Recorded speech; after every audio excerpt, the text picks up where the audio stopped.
आप सभी को हमारा बहुत बहुत नमस्कार। आज की क्लास शुरू करते हुए हमें ये बेहद जरूरी महसूस होता है कि हम आपसे पहले जान लें और समझ लें कि आप लोगों को जो भी कल आपके सामने जानकारी रखी गई, क्या वो सारी जानकारी आपके समझ में आई या नहीं है। जी सर। जी सर। बहुत ही बेसिक प्रकार की जानकारी थी, सभी राशियों के बारे में, सभी ग्रहों के बारे में, और जिसे एक तरीके से बेसिक वैदिक एस्ट्रोलॉजी से भी बेसिक कहा जा सकता है।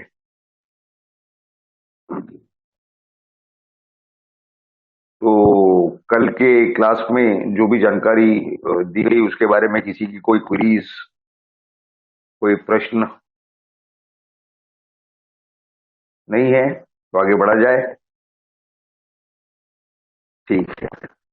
सर मुझे अब ऐसे है कि आप लोगों के सामने हमने कल एक कुंडली शेयर की थी, ठीक है। अभी आज सॉरी सर, मुझे एक चीज। वैदिक एस्ट्रोलॉजी के बेसिक्स जानने का और समझने का आज हम प्रयास करेंगे। उसी के विषय में आज हम आपके सामने कुछ महत्वपूर्ण जानकारियां रखने जा रहे हैं। तो जैसे कि आप देखोगे कि अभी हमने आपके साथ में एक चार्ट शेयर की हुई है, ठीक है। ये कुंडली, ये अभी जब भी हमने सॉफ्टवेयर शुरू किया तो वो अपने आप बन गई, ठीक है ना। अब इसमें अगर आप देखोगे आपके राइट हैंड पर ऊपर की तरफ एक टेबल दिया गया है जिसमें दशा लिखी गई है, और अगर हम उस पर एक बटन क्लिक करते हैं तो वहां पर आपको दिखाई देगा कि डी, डी के बाद बी, बी के बाद ए के बाद एस, एस के बाद टी, इस तरह के कॉलम आ गए हैं, राइट। बी यानी दशा, बी यानी भुक्ति, ए से अंतरा, अंतरा से सूक्ष्म और सूक्ष्म से प्राण। ये 5 तरह की दशाएं हैं। दशा का डिवीजन भुक्ति, भुक्ति का डिवीजन अंतरदशा, अंतरदशा का डिवीजन जो है वो सूक्ष्म दशा, और सूक्ष्म के जो डिवीजन है वो प्राण दशा, ठीक है। अब ये तो हुए दशा के डिवीजन। आपको बता दें कि विंशोत्तरी महादशा नाम की दशा है जिसका उपयोग ज्योतिष में किया जाता है ज्यादातर, मोस्ट कॉमनली यूज्ड। और कुल मिलाकर के उसमें एक मनुष्य के जीवन की लाइफ एक्सपेक्टेंसी लगभग 120 साल मानी गई है।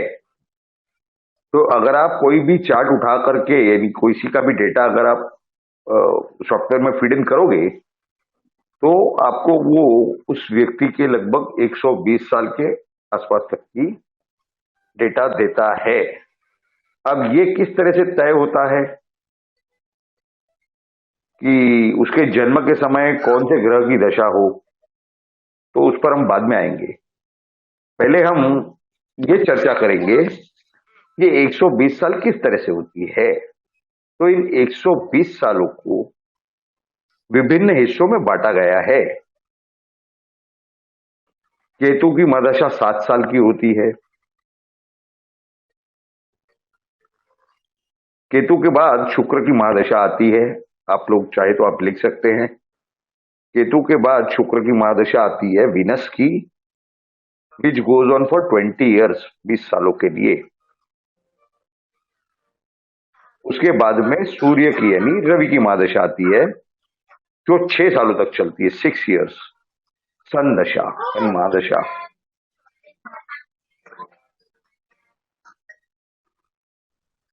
सूर्य के बाद चंद्र की महादशा आती है, मून की,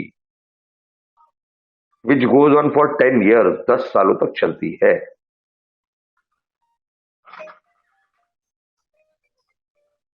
दस साल, इसके बाद फिर मंगल की महादशा आती है, मार्स की। ये चलती है 7 सालों के लिए, 7 years।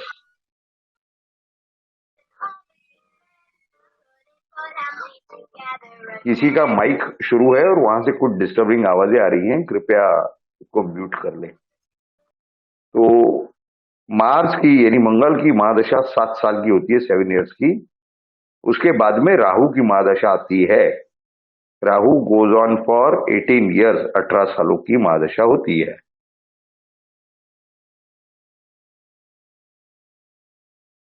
राहु के बाद जुपिटर यानी गुरु की महादशा आती है और वो 16 सालों की होती है, 16 years तक चलती है।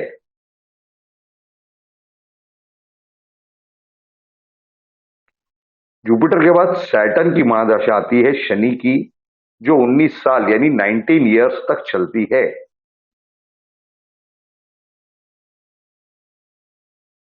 शनि के बाद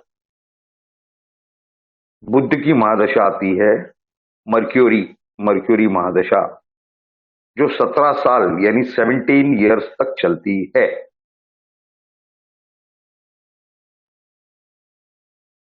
अब हमारे जो जोडियाक सिस्टम है उसके अंदर का सबसे पहला नक्षत्र अश्विनी है। वैसे वो सारे ही नक्षत्रों की जो लिस्ट है वो आपके साथ ग्रुप में जरूर शेयर की जाएगी। और ये अश्विनी, ये केतु का नक्षत्र है। और इस तरह से ये 9 नक्षत्रों तक के 9 ग्रहों की लिस्ट है। उसके बाद में दोबारा इसी ऑर्डर से ये क्रम रिपीट होता है और फिर तीसरी बार भी ये इसी तरह से रिपीट होता है। कुल मिलाकर के 27 नक्षत्र हैं इस पूरे सिस्टम में। जिस समय ये 12 जोडिएक साइंस की आइडेंटिफिकेशन की गई, उसके पहले नवतारा पद्धति की ज्योतिष विद्या चलती थी।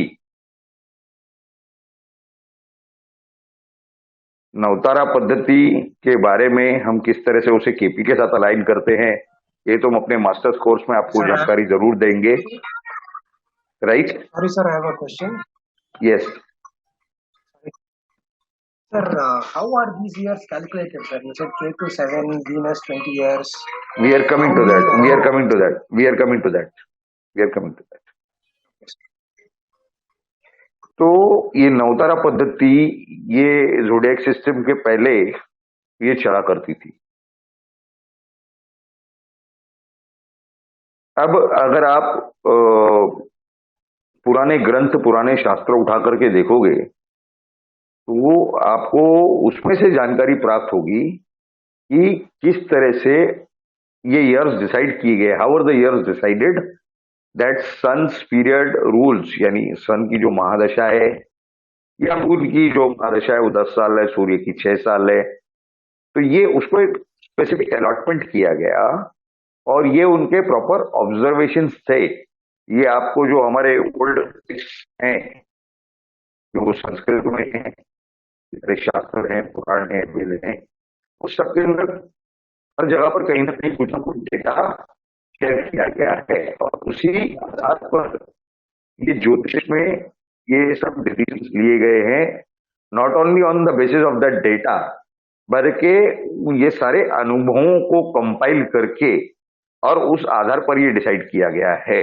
वैसे तो और भी तरह की दशाएं हैं ज्योतिष में, लेकिन जो सही सटीक और परफेक्ट जहां पर से सॉल्यूशन मिलता है और अनुभव मिलता है, वो सिर्फ विंशोत्तरी महादशा को उसका श्रेय जाता है। The most perfect system of calculations. और आप एक और बात सुनकर के हैरान होंगे कि ये जो महादशा सिस्टम है, विंशोत्तरी की जो दशा सिस्टम है, इसमें जो भुक्ति का जो प्रयोजन किया गया है या जो प्रावधान किया गया है, यानी केतु की अगर महादशा है तो पहले एक अमुक समय तक केतु के अंदर केतु की भुक्ति चलेगी। और केतु की भुक्ति के बाद में फिर नेक्स्ट प्लैनेट जो केतु की महादशा खत्म होने के बाद में किसकी महादशा आने वाली, तो शुक्र की, वीनस की।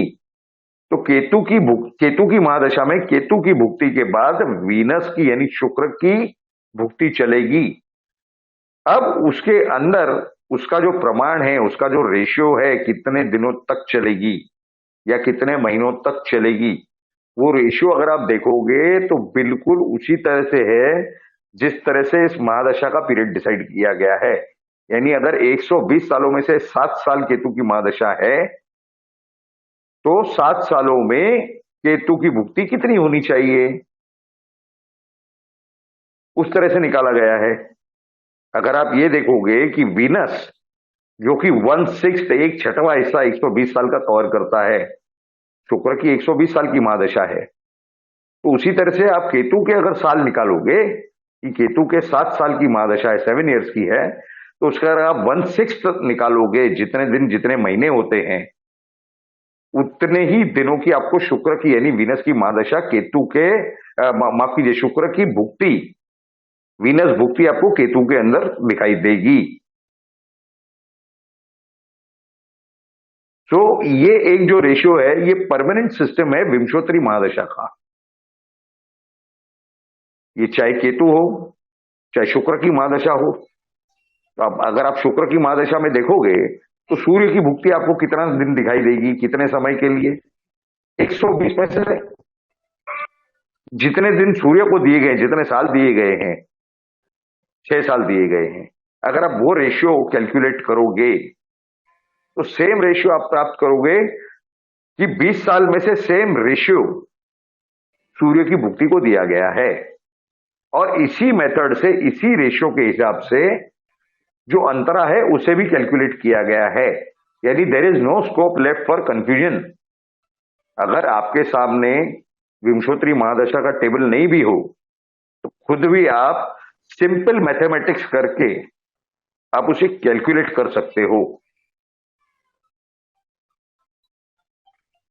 दूसरी एक बात, जिस तरह से ये विंशोत्तरी महादशा का हमने आपको बताया, अब आप बोलोगे कि किस आधार पे होती है, उसका आधार यानी जन्म के समय आप कैसे पता करोगे कि इस व्यक्ति के जन्म के समय ये महादशा शुरू थी। रनिंग पीरियड तो आपको हमने बताया, लेकिन किस आधार पर है वो, there has to be some logic, some basic, some basis, जिस आधार पर आप बताओगे कि जन्म के समय इसकी चंद्र की महादशा थी, केतु की महादशा थी या राहु की थी और उसमें फलानी भुक्ति चल रही थी। तो उसके लिए अगर आप देखोगे तो ये जो ज़ोडिएक साइंस के 360 डिग्रीज है, 360 डिग्रियां यानी 12 राशियां, इनमें हमने आपको बताया कि किस तरह से पहले 9 नक्षत्रों को इसी क्रम में कैलकुलेट किया गया है और इस तरह 3 बार से कंप्लीट 360 डिग्रीज। नक्षत्र एक स्पेस है, एक क्षेत्र है, 13 degree 20 minute, it comes down to 13 degrees 20 minutes for every nakshatra, 13 degrees 20 minutes and 00 seconds. ठीक है। अब चंद्र जिस समय यानी जन्म के समय, जब जिस मनुष्य का जन्म होता है, बच्चे का जन्म होता है, चंद्र जिस नक्षत्र में होगा उस नक्षत्र की महादशा यानी विंशोत्तरी दशा उस व्यक्ति की शुरू है, इस तरह से माना जाता है। अब आप बोलोगे कि उसके तरह की भुक्ति कैसे होगी, लीजिए केतु के जो नक्षत्र है, पहला ही नक्षत्र हम ले लेते हैं फॉर एग्जाम्पल, तो मेष राशि में एरीज में 00 से लेकर के वो 13 डिग्री 20 मिनट्स तक है। वैदिक एस्ट्रोलॉजी में इसके 4 हिस्से किए गए हैं। वैदिक एस्ट्रोलॉजी में 3 डिग्री 20 मिनट उसका एक हिस्सा है, 25%। और नक्षत्र को 4 पदों में यानी डिवाइड किया गया, इस तरह से कहा जाता है। लेकिन उस पद के हिसाब से भुक्ति की डिसीजन नहीं होती। वो मूलतः अगर देखा जाए तो कृष्णमूर्ति पद्धति यानी नक्षत्र सिस्टम का हिस्सा है कि जिस तरह से ये 120 में से डिवीजन किए गए हैं, उसी आधार पर हर नक्षत्र के 9 डिवीजन किए गए हैं कृष्णमूर्ति पद्धति के हिसाब से। यानी अगर केतु का नक्षत्र है, उसमें पहला सब डिवीजन ये केतु का होगा, सबलॉट जिसे कहते हैं, और वो उसी रेशियो से होगा क्योंकि हर नक्षत्र को जो 13 डिग्री 20 सेकंड दिए गए हैं, 20 मिनट 00 सेकंड दिए गए हैं, अगर आप उसे कैलकुलेट करेंगे तो वो कुल मिलाकर के 800 मिनट होते हैं।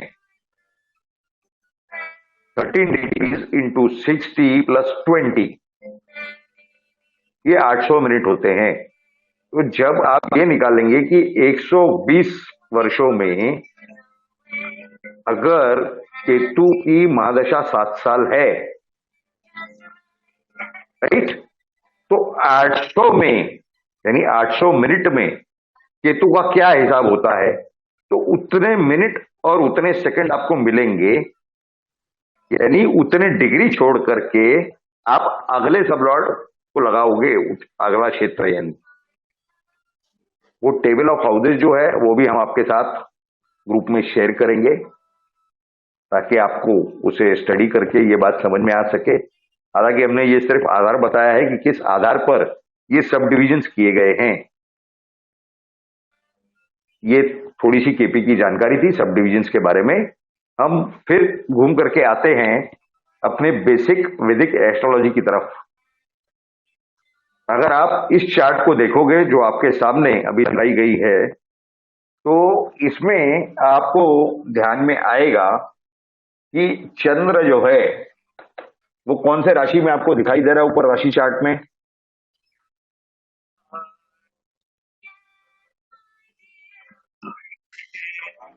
सिंह राशि में है सर। सिंह राशि में है, लियो, राइट। और इसी चार्ट के बाजू में जो टेबल दिया हुआ है उसमें मून के डिग्रीज कितने दिए गए हैं।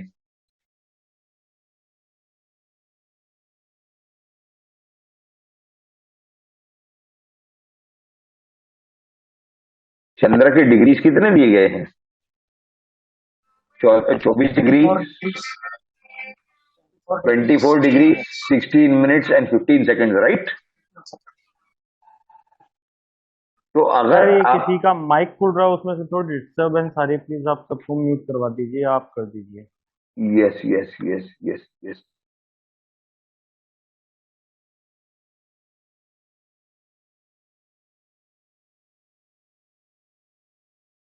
ठीक है।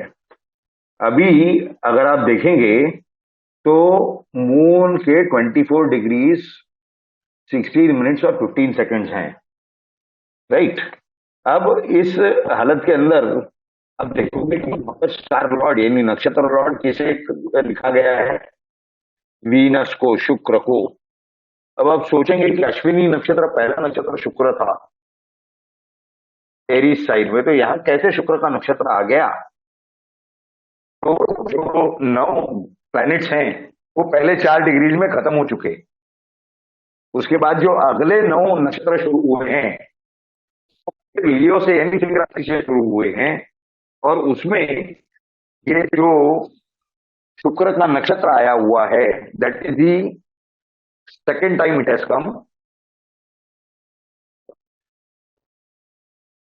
और उसमें अगर देखोगे आप तो उसमें सबलॉर्ड भी आपको दिखाई देगा, एसएल जिसे लिखा गया है दैट इज मर्क्यूरी, ठीक है। अब वो जो कस्टम सब डिवीजन और केपी का जो हिसाब है वो तो आगे होगा, उसके बारे में चर्चा करें। लेकिन नक्षत्र आपको यहाँ पर दिखाई दे रहा है, दिस इज क्लियर। तो जन्म के समय इस बालक की शुक्र की महादशा शुरू होगी।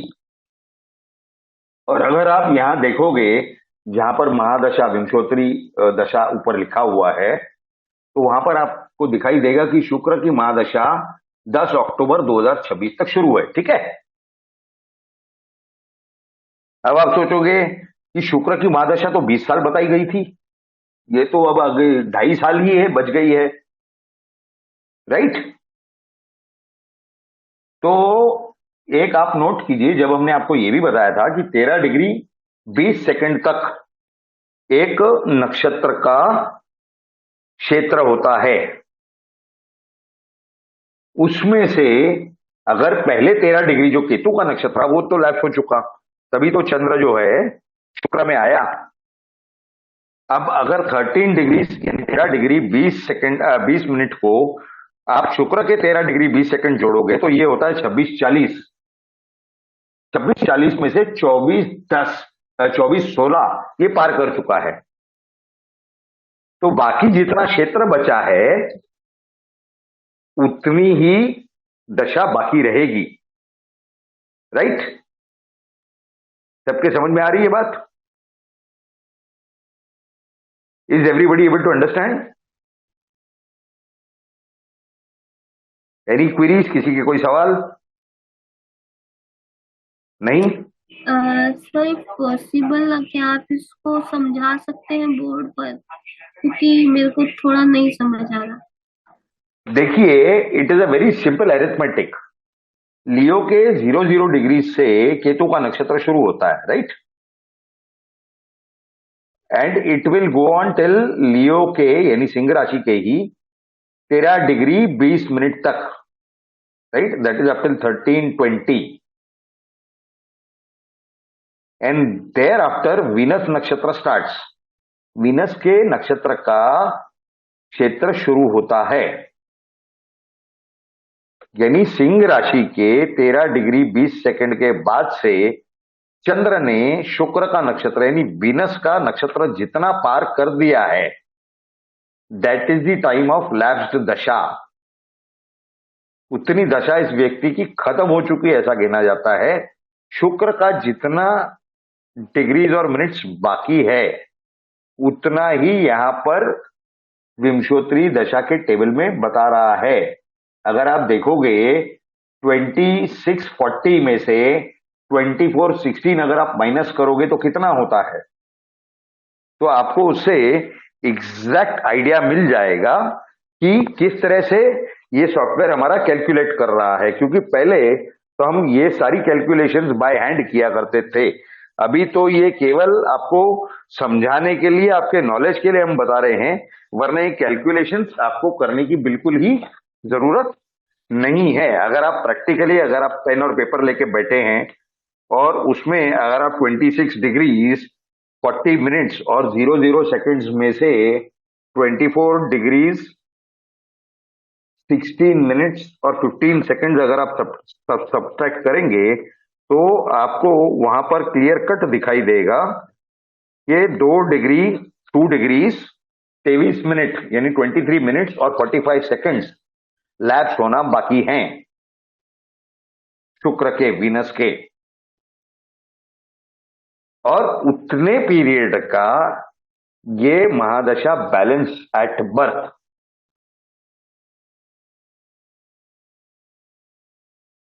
पहले हमें इसके ऊपर एग्जैक्ट कैलकुलेट करना पड़ता था, अभी तो सॉफ्टवेयर होने की वजह से जैसे एस्ट्रोसेज है या कई सारे सॉफ्टवेयर है जो मोबाइल में भी अवेलेबल है फ्री, या फिर आपके पीसी या लैपटॉप में भी ऑनलाइन काफी सारे ऐसे एस्ट्रोसेज जैसे फ्री अवेलेबल सॉफ्टवेयर हैं। तो उस वजह से आपको ये सब कैलकुलेशंस में जाने की जरूरत नहीं पड़ती, आपको आपके सामने आ जाता है।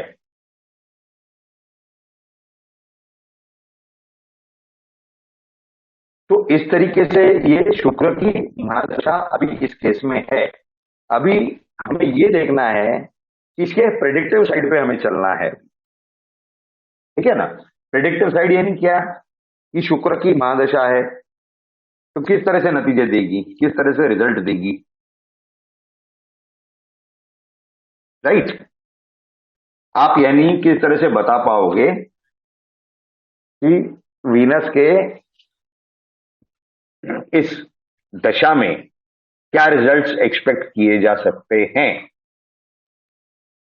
तो देखिए, हम अभी राशि चार्ट की बात कर रहे हैं, जिसे वैदिक एस्ट्रोलॉजी में लग्न कुंडली कहा जाता है। और उसमें आप वीनस का प्लेसमेंट देखिए कहां पर है। Can anybody tell me? It is in 6th house. House में। 6th हाउस में है, यानी शुक्र जो है वो 6वें स्थान के विषय में रिजल्ट देगा, लेकिन साथ ही साथ उसकी खुद की जहां राशियां है, उसकी खुद की जो जोडिएक साइन है, वो जहां जहां है उस संबंध में भी वो रिजल्ट देगा उस कनेक्शन में। तो अब उसकी राशियां कहां कहां पर हैं? Can anybody tell me? 6th house, 8th house, and 7th house. The first house. First first house, house 8th house में है। राइट। और तो सर ऐसा बोल सकते हैं कि ये बीमार होगा पैदा होती। हाँ, ये बीमारी दे सकता है बिकॉज 6th हाउस का कनेक्शन है, और ये बीमारी ज्यादा अक्यूट भी हो सकती है क्योंकि 8th हाउस का भी कनेक्शन है। और लग्न में मैं सर थोड़ा पारिश्री जानती हूँ मैं थोड़ा, तो लग्न भी इंक्लूड है, अष्टम भी है, तो इसको कुछ ऐसा हो सकता है कि ये जो पर्सन रहा होगा नर्सरी में पैदा हुआ, मतलब पहले ही एडमिट हो गया हो पैदा होते ही। बिल्कुल, बच्चा बीमार पैदा हो सकता है। The disease could be acute.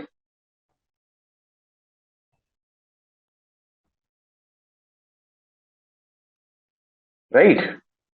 अब ये तो आपने प्लेनेटरी लेवल पे वीनस के फीचर्स आपने बता दिए, लेकिन वीनस किसका टेनेंट है? गुरु का। गुरु का टेनेंट है, गुरु की राशि में बैठा है, राइट। तो उसने लैंडलॉर्ड के भी तो काम करने होंगे ना। अभी ये केस में अलग मसला है, ये अलग बात है कि गुरु खुद वहां पर उपस्थित है, तो गुरु पूरा लोड जो है वो शुक्र के ऊपर नहीं डालेगा। नहीं होता वो तो फोन करके बोलता शुक्र को, भैया मैं वहां नहीं हूं, मेरे लाइट का बिल भरना है, भर देना, मैं जब वापस आऊंगा शहर में तो आपको पैसे लौटा दूंगा, ठीक है ना। आप हमारे घर में रह रहे हो, थोड़ा सा ख्याल रखो हमारे घर का, राइट।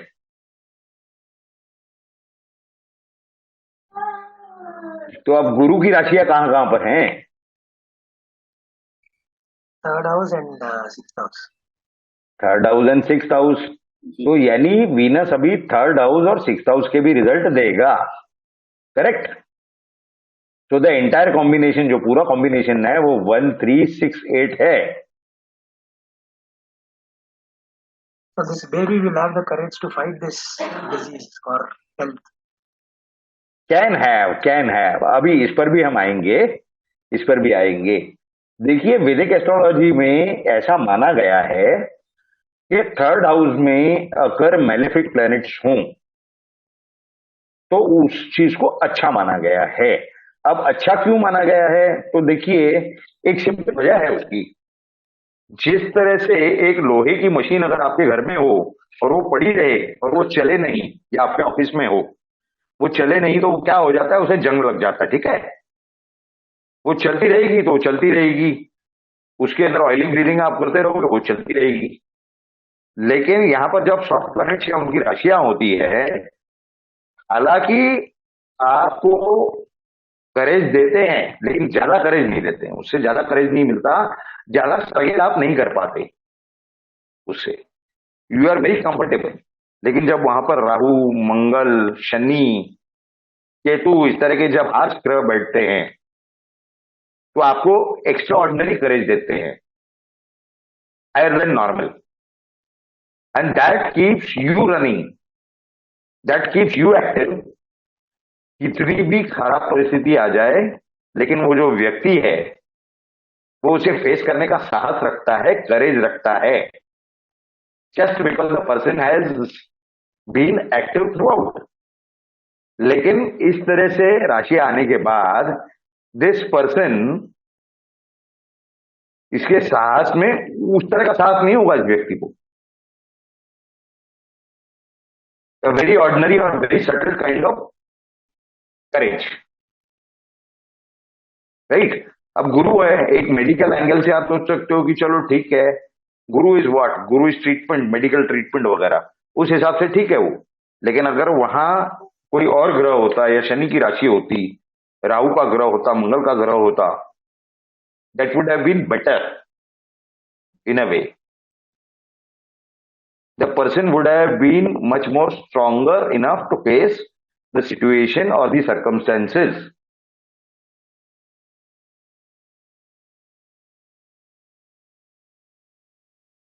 अब क्योंकि शुक्र की महादशा है और शुक्र और गुरु एक साथ बैठे हैं, तो ये दोनों के डिग्रीज में फर्क कितना है?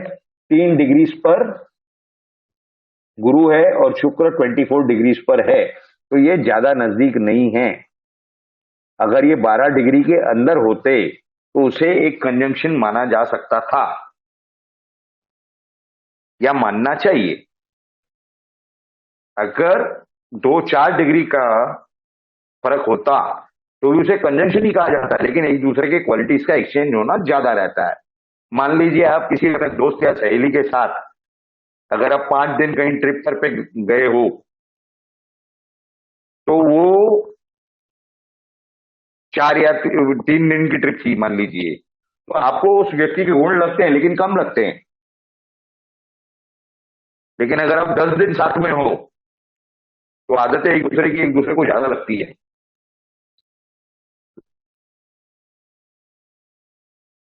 तो इस तरह से ये सब चीजें हैं.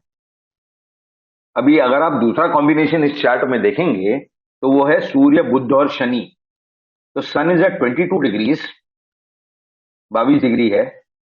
मर्क्यूरी 14 डिग्री है, सूर्य के पीछे है, लेकिन कंजंक्शन उनका है. और सैटर्न अगर आप देखोगे तो सैटर्न 5 डिग्री है. तो सैटर्न मर्क्यूरी कंजंक्शन कहा जा सकता है एक तरीके से. ठीक है. नाउ इसमें परिस्थिति ऐसी है कि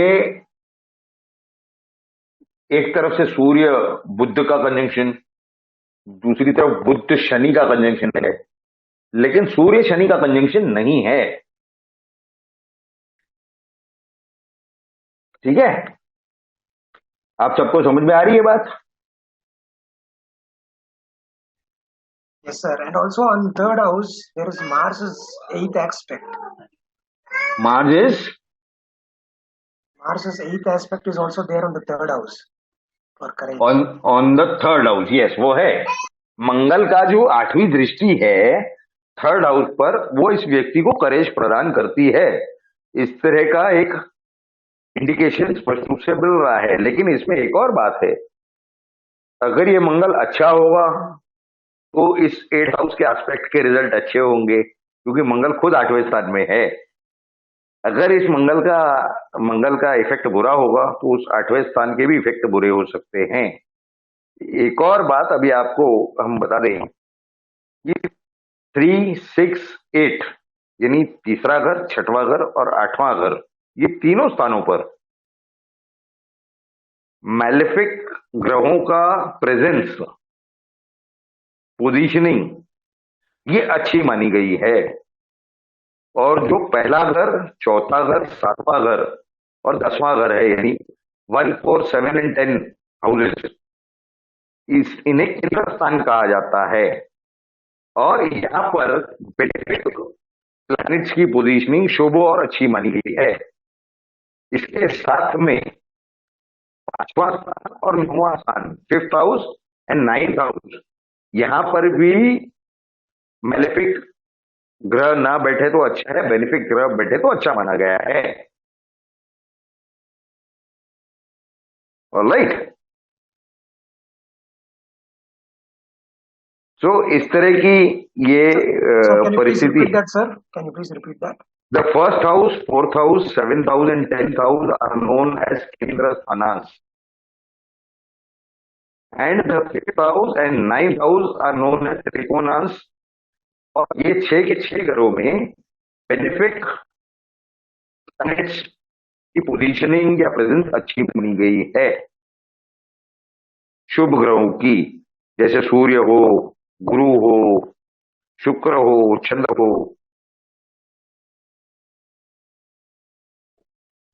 राइट.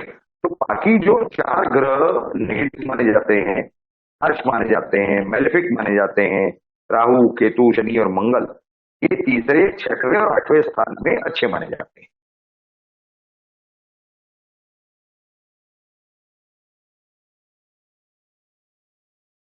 अभी आपको बेसिकली ये बात समझ में आ गई कि ग्रह अपनी महादशा में किस तरह से काम करेगा, किस तरह से इफेक्ट देगा। अभी हमने डिस्कस किया शुक्र की महादशा के बारे में भी, डिस्कस अबाउट वीनस महादशा, राइट। नाउ शुक्र के बाद आती है सूर्य की महादशा, राइट। अब इसमें अगर आप देखेंगे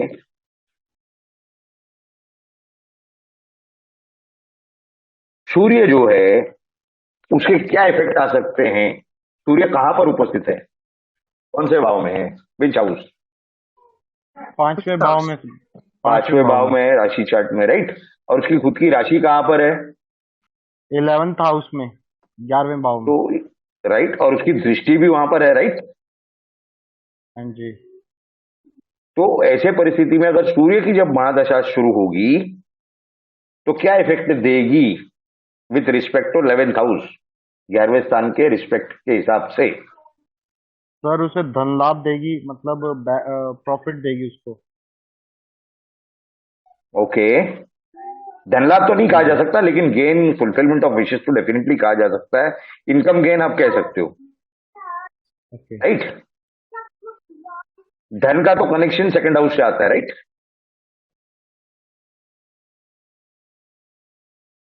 इनकम हो सकता है, गेन हो सकता है, फुलफिलमेंट ऑफ विशेष हो सकती हैं, राइट। जी ओके। और कुछ, और कोई सर इसमें कोई एंगल?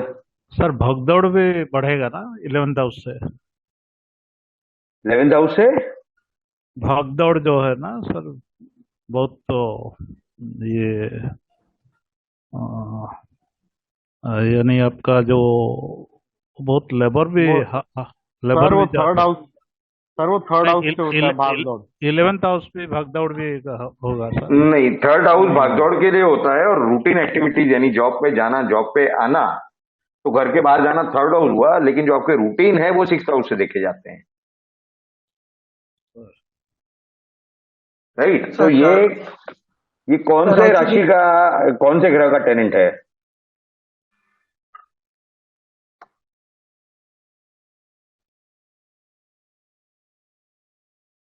सैटर्न का टेनेंट है sir. Sun is tenant of Saturn, ठीक है। तो अब सैटर्न की जहां जहां राशियां है उनके कनेक्शन में क्या इफेक्ट दे सकता है? क्या इस व्यक्ति, अगर ये फीमेल चार्ट है तो क्या इसे बच्चा हो सकता है? जी हो सकता है। ओके, क्योंकि 5th हाउस 11th हाउस का कनेक्शन आ रहा है इस वजह से। जी ओके, क्या इसे प्रॉपर्टी का गेन हो सकता है? जी हो सकता है, क्योंकि वो भी सैटर्न। हाँ बोलिए। क्योंकि सर सैटर्न की राशि है ना 10th, वहां से प्रॉपर्टी का गेन भी हो सकता है इसको। ओके, जी। क्या इस इंसान के मदर की तबीयत खराब हो सकती है? जी देख के नहीं लगता कि मदर की तबीयत खराब होगी, क्योंकि वो शनि का घर है और शनि अपने ही घर को मतलब लॉस नहीं देना चाहेगा, करेगा मतलब। ठीक है। अब महादशा किसकी है? सूर्य की। महादशा सूर्य की है, राइट। जी। और सूर्य के आगे कोई नहीं जाएगा, उसकी भुक्ति भी सूर्य के आगे काम नहीं कर सकेगी, राइट। उसकी जी। महादशा के आगे, राइट। तो सूर्य का घर जो है, सूर्य का जो भाव है वो कहां पर है? ऐसा कौन सा भाव है जहां पर सूर्य की राशि है?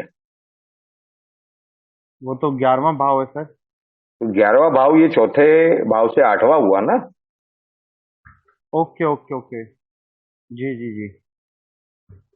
ये मदर को पीड़ा दे सकता है ना? सर ये एर्थ कैसे हुआ, ये समझ नहीं आया सर।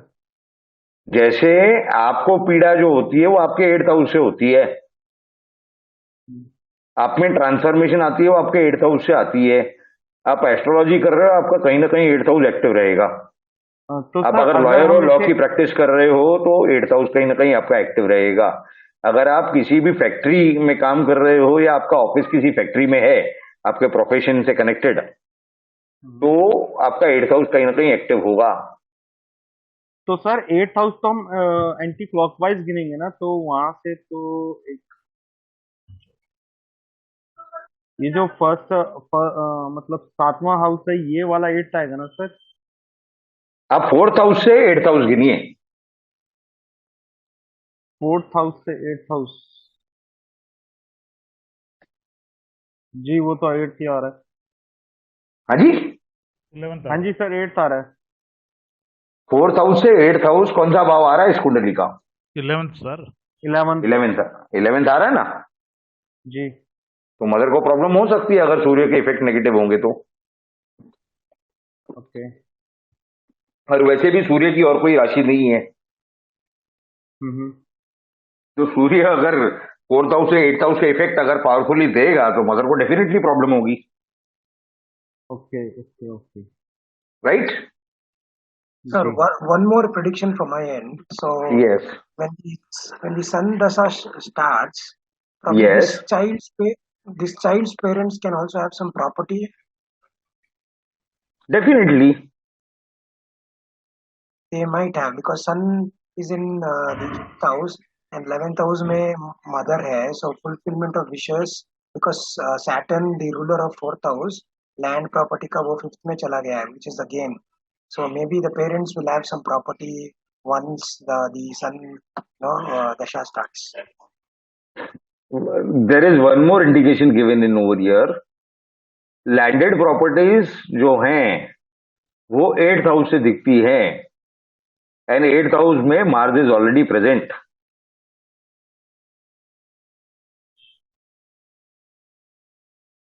Right, yes sir.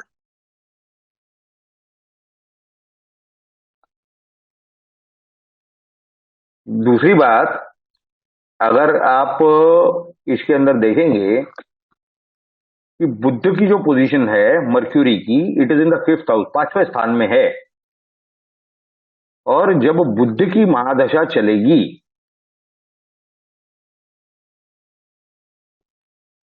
तो what are the results that can be expected? किस तरह के हम रिजल्ट्स एक्सपेक्ट कर सकते हैं बुद्ध की महादशा में, इन द महादशा of Mercury? What are the kinds of results that we can expect? कोई बता सकता है?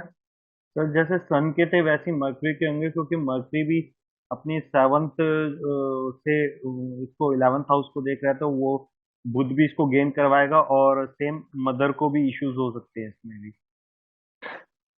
अब यहां पर मदर का कहां से आपने कनेक्शन लाया, जरा बताएंगे प्लीज? क्योंकि सर बुध भी जो बैठा है वो सैटर्न की हाउस में बैठा है ना, इसलिए। करेक्ट है, लेकिन मदर से तो 2nd हाउस में बैठा है वो। Mother is 4th house. माँ जो है वो, माता जो है वो चतुर्थ स्थान से देखी जाती है, राइट? जी जी तो जी। मदर के तो वेल्थ के स्थान पे बुद्ध बैठा है। ओके। तो बुद्ध की राशियां कहाँ कहाँ पर है, इस व्यक्ति के लिए पहले क्या है वो देखते हैं, फिर बाकी और लोगों के लिए क्या है वो फिर देखेंगे। लेकिन इस Nine, सर व्यक्ति के एक तो लिए 9th house and 12th house. Sir 9th nine, house and 12th house में। राइट, तो 5, 9, 12, जी 5, 9, 12 सही है। जी। अब 9 और 12 क्या इंडिकेट करते हैं? 9-12 तो sir I think Luck, travel travel क्या वो करते हैं। luck in long foreign, travel voyages. luck through yes foreign sir. Luck travel, foreign place. Religion, foreign travel sir भी। Foreign places. तो ये बंदा फॉरेन जा सकता है बुद्ध की महादशा में। फॉरेन ट्रैवल होने से लक भी खुलेगा ना सर। भाग्य भी 9वां स्थान है, ठीक है। तो ये व्यक्ति बेसिकली फॉरेन जा सकता है बुद्ध की महादशा में। अभी आप एक और चीज देखोगे कि हमने बुद्ध की प्लानिटरी लेवल पे हमने प्रिडिक्शन की, this is first direct thing. अब हम इनडायरेक्ट पे जाएंगे। इनडायरेक्ट ये देखेंगे कि वो किसका टेनेंट है, तो वो शनि का टेनेंट है, जी राइट? अब शनि का टेनेंट है तो शनि के काम भी करेगा, तो 10th और 11th हाउस के काम करेगा। जी। और अगर वो पॉजिटिव इफेक्ट्स देगा, बेनिफिट्स देगा, तो फोर्थ एंड फिफ्थ हाउस के संबंध में बेनिफिट्स देगा, राइट?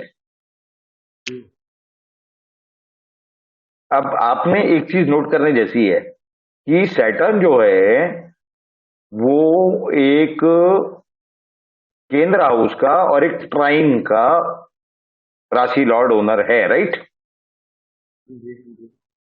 और हमारे वैदिक एस्ट्रोलॉजी के हिसाब से ये माना गया है कि चौथे और पांचवें का या ट्राइन और केंद्र का, यानी केंद्र के जो 4 भाव हैं और ट्राइन के जो 2 भाव हैं, उसमें से एक ट्राइन और एक केंद्र का भाव अगर केंद्र में साथ में जुड़ करके बैठे या फिर ट्राइन में जुड़ करके बैठे तो उसे राजयोग कहा जाता है, ठीक है?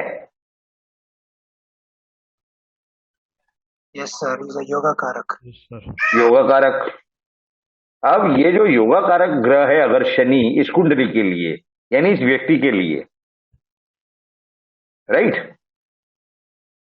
तो बुध अगर योगा कारक ग्रह के लिए काम करेगा तो रिजल्ट अच्छे देगा कि बुरे देगा?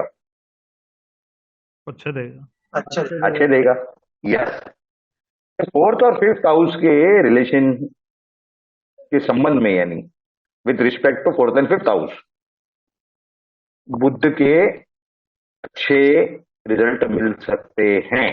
तो बुध पंचम स्थान में बैठे बैठे 12th हाउस से बेनिफिट करवा सकता है, 9th हाउस से बेनिफिट करवा सकता है, 5th हाउस में, यानी धर्म कर्म से या धर्म कर्म की वजह से इस व्यक्ति को बच्चे हो सकते हैं, राइट? yes. ये व्यक्ति उस समय ज्यादा पूजा पाठ में इन्वॉल्व हो सकता है, राइट?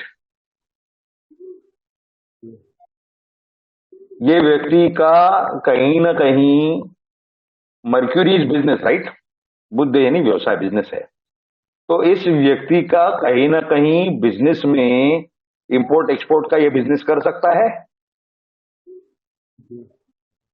राइट? 12th हाउस क्या इंपोर्ट एक्सपोर्ट है ना?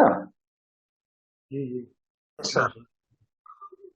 और अगर वो ये सोच के बिजनेस करे इंपोर्ट एक्सपोर्ट का, या इंपोर्ट एक्सपोर्ट करते समय ये सोच करके करे कि जितना भी धन मैं कमाऊंगा ये अपने बच्चे के नाम पे करूंगा, प्रॉपर्टी बनाऊंगा उसके लिए, या बच्चे के नाम पे एफडी करूंगा, तो क्या ये व्यक्ति को ज्यादा प्रॉफिट होगा? होगा सर। जरूर होगा, क्योंकि sir. वो Yes. ग्रह ही वहां पर 5वें स्थान में बैठे हैं, तो बच्चे की तरफ खींच रहे हैं पूरा धन। अगर ये वो सोच करके करेगा तो सब वो आएगा धन, बराबर? तो इसके पीछे बहुत ही सिंपल सी लॉजिक है। अभी हम एक और ग्रह लेते हैं, मान लीजिए मंगल की महादशा हो, मार्स। अब मार्स कहाँ है? 8th हाउस में है। मार्स की राशियां कहाँ कहाँ है? तो 2nd house and 7th house, right? तो मंगल जो है 8वें स्थान से, तो नॉर्मली देखा जाए तो प्लैनेट मेलेफिक, उसकी पोजीशनिंग मेलेफिक, तो अच्छा इफेक्ट तो देने की ज्यादा उम्मीद नहीं है। लेकिन क्योंकि 2nd हाउस और 7th हाउस कनेक्टेड है, तो क्या ये कहा जा सकता है कि इस व्यक्ति को परिवार में, अपने खानदान में किसी न किसी की डेथ होने की वजह से वेल्थ का प्रॉफिट हुआ या बेनिफिट हुआ? होगा सर। यस सर, जी? होगा। होगा हो सर। सकता है, हो यस सर, सकता है हो ना, राइट? दूसरी sir. चीज, तो क्या इस व्यक्ति का विवाह संभव है मंगल की महादशा में? यस सर, 7th है। नहीं सर, लगता नहीं है कि विवाह संभव होगा। क्यों? It can be out sir of वो the. Eight It can be out. House में है ना सर। हाँ जी, सर वो 8th हाउस में है ना मंगल, इसलिए। मंगल अपनी राशि को भी तो लेके चल रहा है ना। 7th आ रहा है ना सर। हाँ, 7th में उसकी राशि है ना। जी। ओके। तो क्या इसका विवाह संभव है, पॉसिबल है? पॉसिबल है sir. Possible, sir, and it can be outside the caste also because it is Rahu in the 7th house, 7th house. 7th house, not outside the caste but outside of religion. Rahu will give you inter religious, interfaith marriage.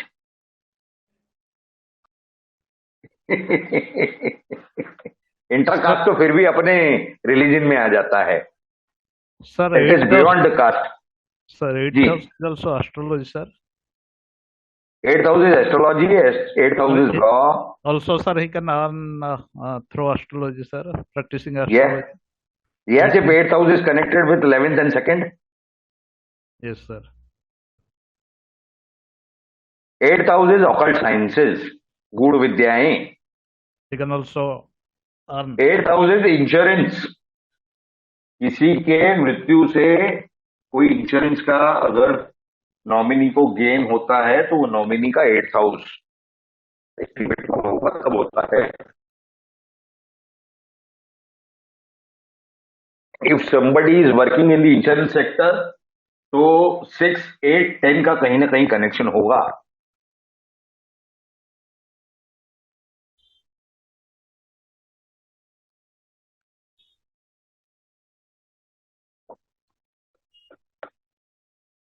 अब मान लीजिए, let us assume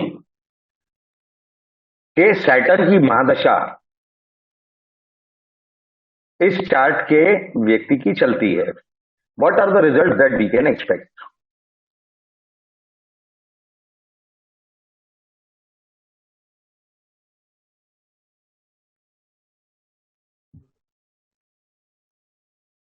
Shani 5वें स्थान में है, sir positive result सारे। Positive result expect कर सकते हैं। जी शनि बुध के कनेक्शन में है, जी इलेक्शन है, जी सर। राइट? तो शनि खुद की तो राशियों का ध्यान देगा ही देगा, साथ ही साथ उसका third house aspect, third house aspect कहाँ उसकी तीसरी नजर पड़ रही है, तीसरी दृष्टि कहाँ है? सर 7वें भाव में। 7वें भाव में। और 7वीं दृष्टि 11वें भाव में। 11th house and 10th aspect on second house. yes, यानी गेन ऑफ वेल्थ हो सकता है, जी सर। Yes, sir. राइट? तो हालांकि शनि के बारे में यह माना गया है कि it is a slow planet,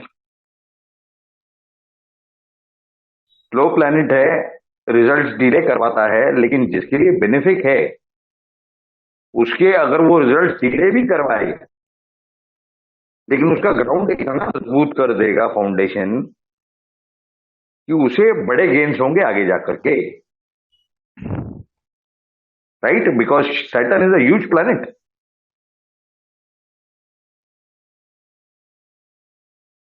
ठीक है? Sir, I have one doubt, sir.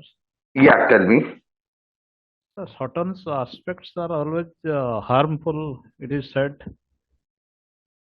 That is what I told you कि इन वैदिक astrology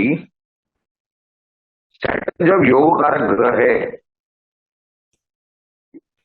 right, Sir, it is owner of त्रिकोणा एंड केंद्र राशि, right, and it's placed in त्रिकोणा, correct? yes, sir. तो as normally तो I have told you one thing कि कोई भी प्लेनेट हो, कोई भी हाउस हो, कोई भी राशि हो, न पूरी तरह पॉजिटिव होती है ना नेगेटिव होती है। ठीक है? तो जहां आपका पूरा पॉजिटिव करता हुआ दिखाई देगा वह कहीं ना कहीं किसी न किसी चीज को नेगेटिव करता हुआ होता ही है। Yes, sir. फिर उसके लिए आप कोई भी रीजन लो, एस्पेक्ट ले लो, कुछ भी ले लो, एनीथिंग कैन सफाई फॉर दैट,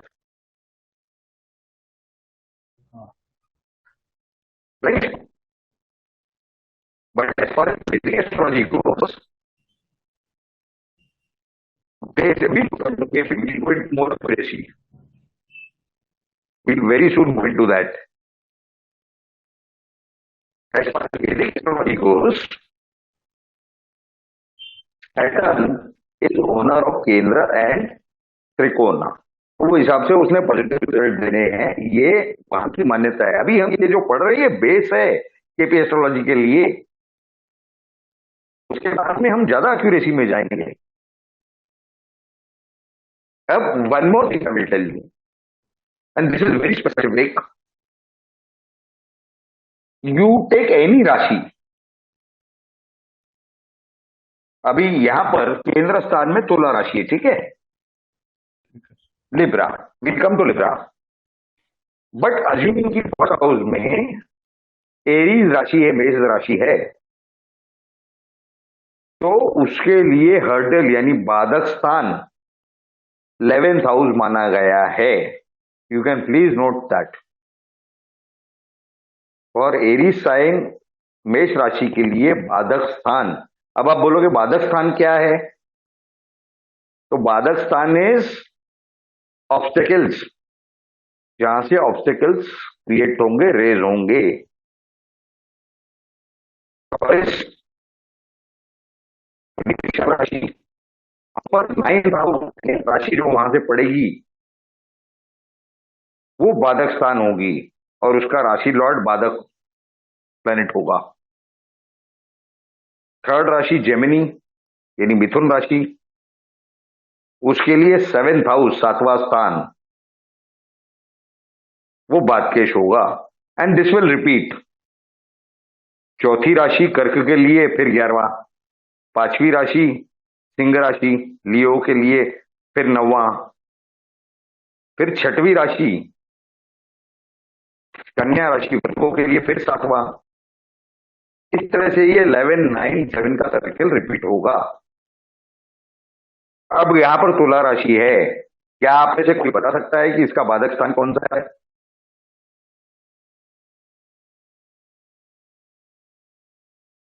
तुला लग्न के लिए, असेंडेंट के लिए sir 11th house. 11th house तो कौन सा है? सर 11th हाउस मून का। 11th हाउस मून का तो नहीं है। सर सन का जिसमें मून बैठा है। राइट, तो सन जो है वो इस कुंडली के लिए बाधक हुआ। तो सन की महादशा में इस व्यक्ति के लिए ऑब्स्टेकल्स अराइज होंगे, राइट।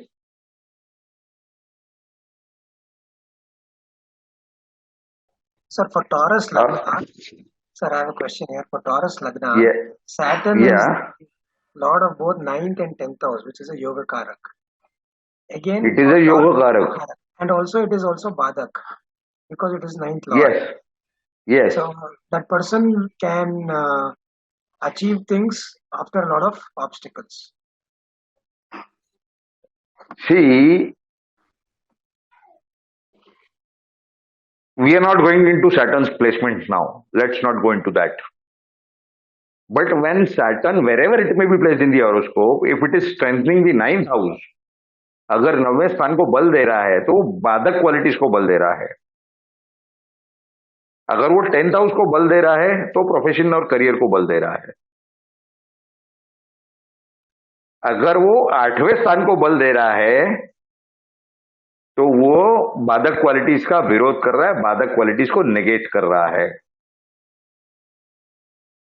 राइट। Yes, sir. अब अगर शनि बुरा है, जहां कहीं भी प्लेस्ड है, तो वहां उस हाउस में, मान लीजिए 4th हाउस में फॉर एग्जाम्पल, तो 4th हाउस में ऑब्स्ट्रक्शन रेस करेगा, वो ऑर्डर्स क्रिएट करेगा।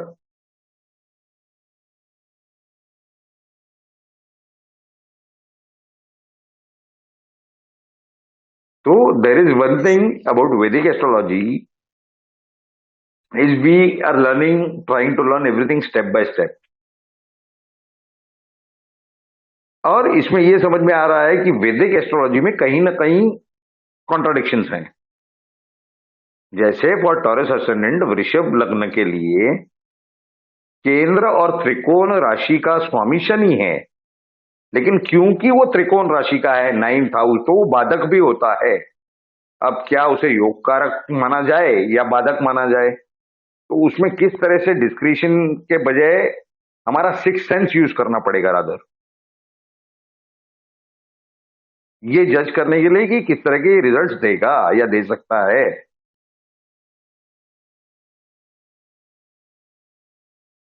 तो that is the thing. Sir उसकी प्लेसमेंट भी वैल्यू रखती है ना, कि वो कहाँ किसके साथ बैठा और कौन से हाउस में है। बाधक ग्रहों की, यानी बाधकेश जो भी ग्रह हो, अगर वो बेनिफिक ग्रहों से घिरा हुआ बैठा हो तो आपको बेनिफिक का इफेक्ट दे सकता है, और अगर वो मेलेफिक ग्रहों के साथ बैठा हो तो मेलेफिक इफेक्ट दे सकता है। एनदर थिंग, अगर मेलेफिक ग्रह की महादशा शुरू हो और उसमें बाधक की भुक्ति आ जाए तो आप बेनिफिक रिजल्ट बिल्कुल एक्सपेक्ट नहीं कर सकते हो। एक मेलेफिक के अंडर बाधक मेलेफिक का ही काम करेगा, बिकॉज कोई भी अंतरा हो वो भुक्ति के आगे नहीं जा सकती। It not overrule the qualities of bhukti, the directions of bhukti, the orders of bhukti lord. उसी तरह से bhukti lord can not overrule the orders या डायरेक्शंस ऑफ दशा लॉर्ड। उसी दिशा में काम करना होता है। ये तो उस तरह से हुआ ना कि भाई भारत का एक प्रधानमंत्री है, उसके नीचे राज्य लेवल पर एक मुख्यमंत्री है, और फिर शहर के स्तर पर एक मेयर है, महापौर है। तो महापौर ये प्रधानमंत्री के आगे नहीं जा सकता या मुख्यमंत्री के भी आगे नहीं जा सकता, पद पे रहते हुए अपने ऑफिशियल काम करते हुए यानी। और मुख्यमंत्री प्रधानमंत्री के आगे नहीं जा सकता, पीएम के आगे नहीं जा सकता, सीएम। उसी तरह से ये डीबीए का सिस्टम भी है। यानी जिस तरह से स्कूल में एक प्रिंसिपल, एक वाइस प्रिंसिपल और एक सुपरवाइजर, 3 पोजीशन होती हैं, तो supervisor can not overrule what has been decided by the vice principal, और वाइस प्रिंसिपल भी प्रिंसिपल के डिसीजन को ओवररूल नहीं कर सकते हैं, राइट। उस सिस्टम से ये डीबी है। तो आई होप कि आप सबको ये जो जानकारी है ये समझ में आई कि किस तरह से दशा भुक्ति अंतरा का सिस्टम ऑफ वर्किंग है, बाधक ग्रह क्या होते हैं, बाधक स्थान कौन से होते हैं, केंद्र स्थान, त्रिकोण, और किस तरह से इन चीजों को एनालाइज करना चाहिए एट द वेरी बेसिक वैदिक एस्ट्रोलॉजी लेवल। हमने काफी बहुत ही गिनी चुनी चीजें ली हैं इसके अंदर, और इसके अंदर जाने के पहले हम आपको एक बहुत ही ज्यादा इंपॉर्टेंट और महत्वपूर्ण जानकारी आपके सामने रखेंगे। वो ऐसे है कि अगर आप ये हॉरोस्कोप को ध्यान से देखोगे, ये जो कुंडली अभी आपके सामने है, तो इसमें राहु बैठा है 7वें स्थान पर और ये जाएगा 6वें स्थान की तरफ, राइट, 6th हाउस की तरफ जाएगा, राइट।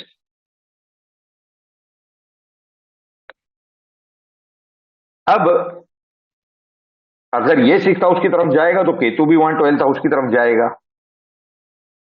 और बाकी जो प्लैनेट्स हैं वो बिल्कुल उल्टी दिशा में घूमेंगे। यानी 5th हाउस में जो ग्रह हैं वो 6th हाउस की तरफ आएंगे या 6th हाउस में आएंगे, और 6th हाउस वाले 7th हाउस में जाएंगे, 8th हाउस वाला 9th हाउस में जाएगा।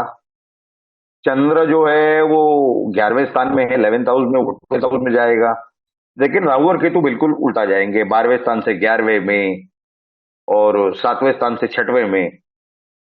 मान के चलिए कि राहु अगर जहां पर है 7वें स्थान में, और ये जो 5 ग्रह इस तरफ बैठे हुए हैं, यानी Sun, Mercury, Saturn, Jupiter and Venus, ये 5 के 5 ग्रह अगर 10th हाउस में आ जाते हैं, जहां पे 4 लिखा हुआ है, कर्क राशि, ओके, और राहु केतु जहां बैठे हैं वहीं बैठे होते, और मंगल जहां है वहीं होता, चंद्र जहां है वहीं होता,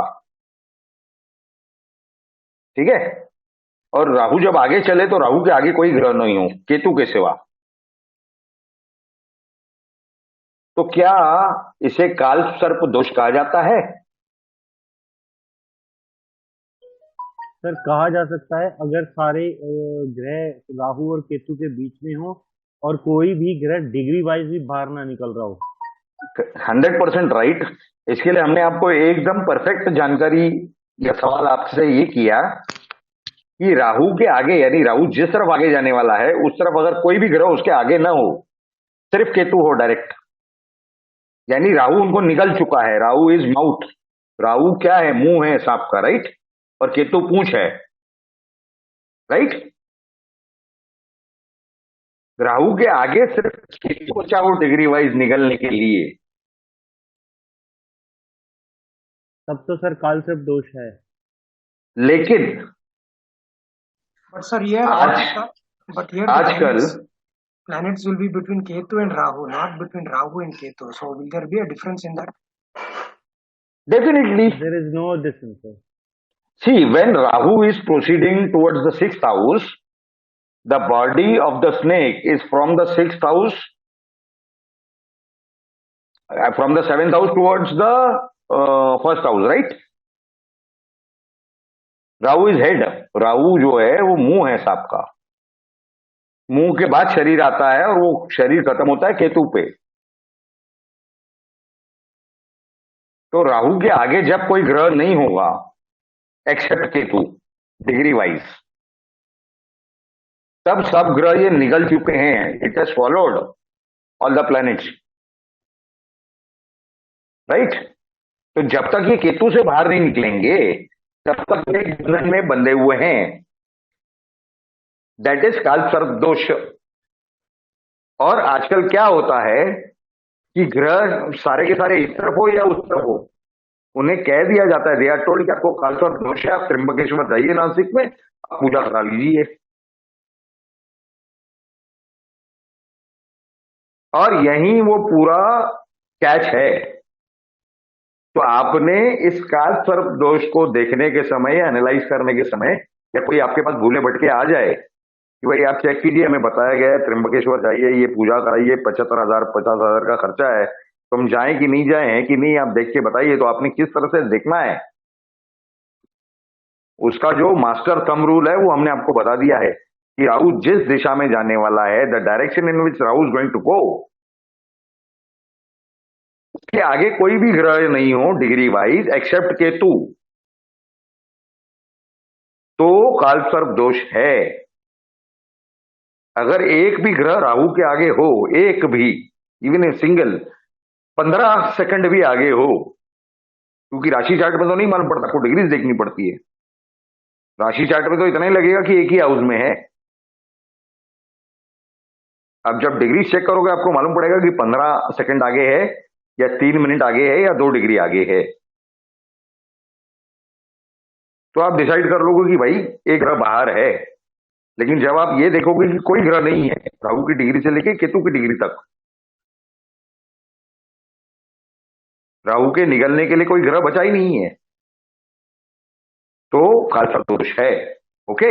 और काल सर्प दोष में होता क्या है, बेसिकली उस व्यक्ति का जो कामकाज है, जो कर्तव्य है, या जो उसकी एक्टिविटीज है, वो सब एक लिमिट में आ जाती हैं, एक बंधन में बंध जाती हैं। वो आदमी जितनी भी मेहनत करे उसे प्रॉपर रिजल्ट नहीं मिलते, राइट। अब उसके पूजा हवन होम इस तरह की कई सारी रेमेडीज हैं, उसके एस्ट्रो वास्तु से भी रेमेडी है, कई सारी तरह की रेमेडीज हैं, ठीक है, वो मास्टर कोर्स में उस सबकी रेमेडीज आ सकती हैं। लेकिन बेसिकली कहने का मतलब ये है कि पहले तो ये जज करना, एनालाइज करना कि इसके अंदर काल सर्प दोष है या नहीं, वो किस तरह से देखना चाहिए, ये जानकारी होना बेहद जरूरी है। किसी के कोई सवाल? Yes sir.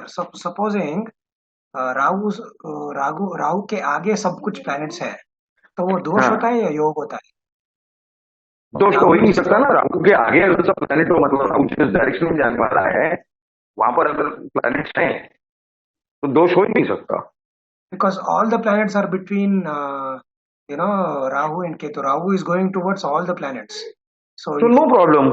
so is it good or is it bad? I mean, is it yoga or is it dosh? It is all the planets are free rather from that dosha.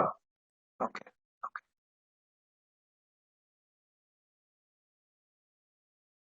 Right? Any other queries? किसी का कोई सवाल? नहीं? Sir थोड़ा sir बाधक के बारे में थोड़ा बताएं, मेरा डाउट रह गया। तो बाधक कैसे देखना है? बाधक देखना आंखों से ही है सर। Hello sir. हाँ बोलिए। सर बाधक हाउस कैसे देखना है? एरीज के लिए, टॉरस के लिए? एरीज के लिए 11वीं राशि यानी 11वां स्थान, सर टॉरस के लिए 9वां स्थान 9th हाउस, सर जेमिनी यानी मिथुन के लिए 7th हाउस, सर और वापस से सेम रिपीट यानी कैंसर के लिए, कर्क राशि के लिए 11th, ओहो सिंह राशि लियो के लिए फिर 9th, जी सर, वर्गो के लिए यानी कन्या राशि के लिए फिर 7th, ओहो same pattern repeated again. जी sir, thank you sir. Right? Any other queries? किसी के कोई सवाल? Sir, one last question. You showed the Yes. chart. There were two charts. One was Rashi chart, and other one was the Bhava chart. So, what is the difference between those two charts, sir? That Bhavachalit chart, KP chart, Krishnamurti Paddhati Bhavachalit chart, and we will, that is for more accurate predictions, which is not considered to be a part of Vedic astrology by the world, but I consider Krishnamurti Paddhati astrology as a part of Vedic astrology. Vedic astrology. Because everything based on Vedic cannot, you just cannot discard anything out of Vedic.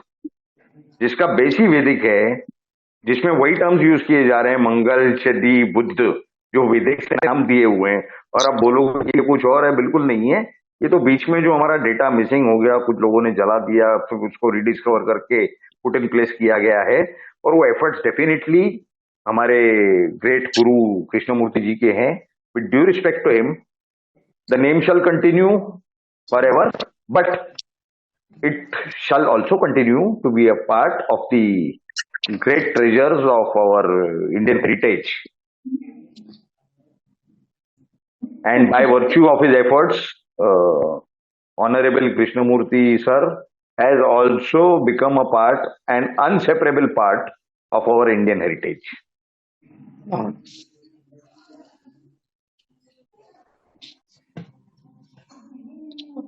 So, any other questions? किसी के कोई queries? Sir एक बार ये कालसर योग का एक बार और बता देंगे?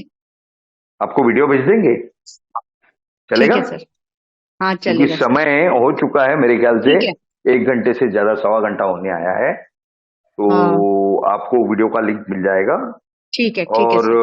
आज जो हमने पढ़ाई की, जो भी जानकारी हमें प्राप्त हुई है सभी को, आप सभी से निवेदन है कि इसे रिवाइज करें, पढ़ें, ताकि फिर जितना जल्दी हमारा बेसिक वैदिक एस्ट्रोलॉजी पक्का होगा, तो हम ज्यादा एक्यूरेसी की तरफ यानी कृष्णमूर्ति पद्धति की तरफ उतना ही जल्दी हम उसकी शुरुआत कर सकेंगे, उसे समझने की, उसे सीखने की। Yes sir. तो आप सभी का बहुत बहुत धन्यवाद। इसी तरह से आप सभी लोग जुड़े रहिए। भारत माता की जय। जय श्री राम, जय श्री कृष्ण। जय श्री कृष्ण।